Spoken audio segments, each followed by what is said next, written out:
मांजरसुंबा घाटात chemical powder घेऊन जाणारा ट्रक रस्त्यावरून घसरला।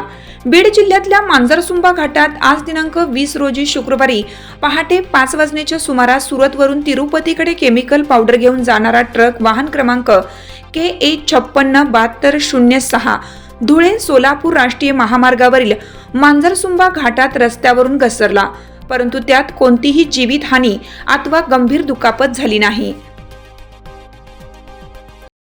चालू घडामोडींचे अपडेट्स जाणून घेण्यासाठी आपल्या हिरकणी न्यूज चॅनलला सबस्क्राईब जरूर करा, लाईक करा, कमेंट करा आणि शेअर करा। बेल आयकॉनवर प्रेस करा आणि नोटिफिकेशन्स मिळवा।